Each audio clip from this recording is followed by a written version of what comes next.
Dance Until It Rains is an amazing book that will show you the power of persistence through the lives of some ordinary but very special people. Bob Proctor says these stories will help deposit a habit of persistence deep in the treasury of your subconscious mind. When you're thinking about giving up on your dream, just dance until it rains. Here, just give your 3 stories. The first story is W. Mitchell. W. Mitchell has lost his fingers and most of his body is paralyzed. Bound to a wheelchair, his once burned face resembles a Halloween mask. That hasn't been enough to keep him from co-founding a $65 million company, serving as mayor of his community and saving a mountain. You see, in that moment, for the first time in my life, I believe that I fully understood the power of choice.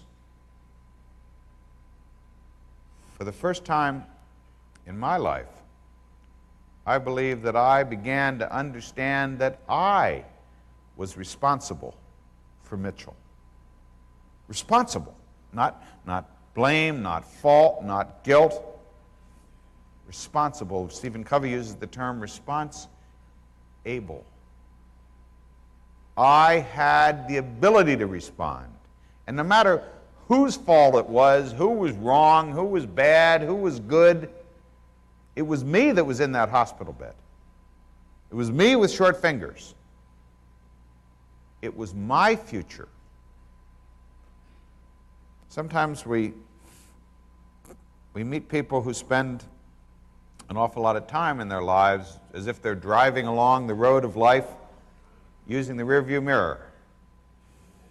You know, if only I had, I should have, I could have, oh boy, wouldn't it have been nice if I had. You know, there's a reason that the car manufacturers make the windshield so much bigger than the rearview mirror.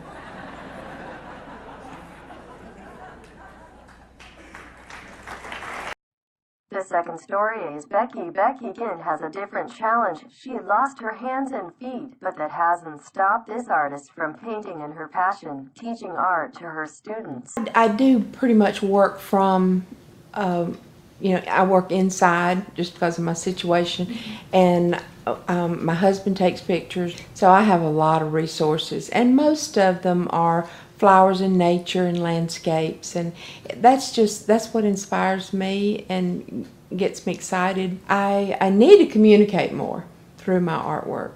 When I was in the hospital, I felt like I was floating above the bed. I didn't feel like I was really in a particular place. I was kind of in between 2 places.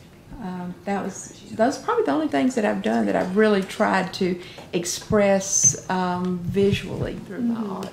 The other Becky Cairns and I go into schools and we present programs for a lot of the schools that don't have art programs. It's sad because it really takes into account a different part of the student, the creativity and the being able to transition and think. Problem solving, visual problem solving, important to us is math problem solving. But we do libraries, summer reading programs. We've been doing it now for 4 years, and we just got a whole envelope of letters from students, and all the kids wrote us and drew us pictures and everything. It was absolutely precious. The third story is Bill. Bill Porter has all of his body parts. They just don't always work right because of a lifetime of cerebral palsy. However, that apparently never entered his mind as he became the top salesman in his company with a daily routine so grueling that it would cause all but the most persistent to win. Porter has cerebral palsy. His mother, Irene, told him that a doctor's instrument had damaged a section of his brain at birth, and the condition affects his walk, his hands, his speech. All the natural tool 45 a.m. to wait for the bus to downtown Portland.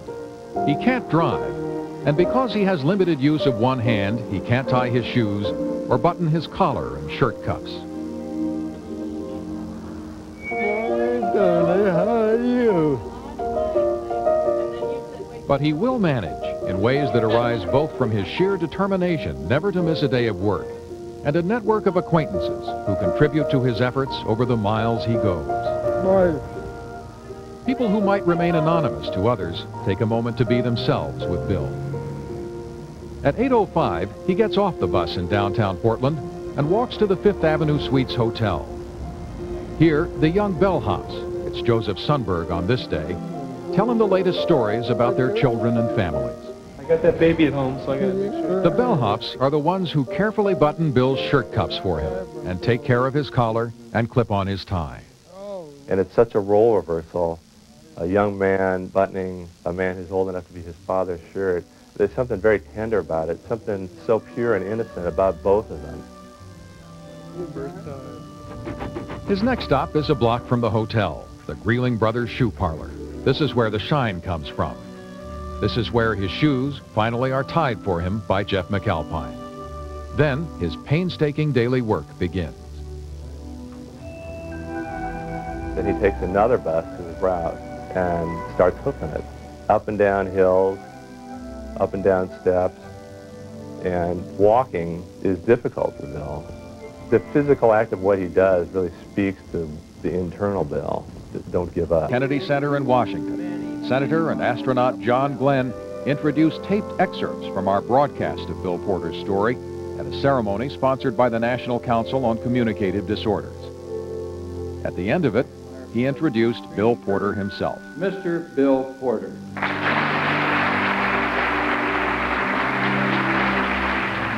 Bill got a sustained ovation as he accepted the council's award. It was also his 66th birthday, and not a bad end to the party. To have an American hero leading the House in tribute at the Kennedy Center. These are just 3 of the 17 great examples of everyday persistence that are to be found between the covers of Dance Until It Rains.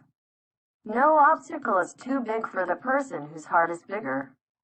Dance Until It Rains is a book filled with inspiring stories of ordinary people who achieved extraordinary results because they overcame their obstacles with faith, determination, and tenacity.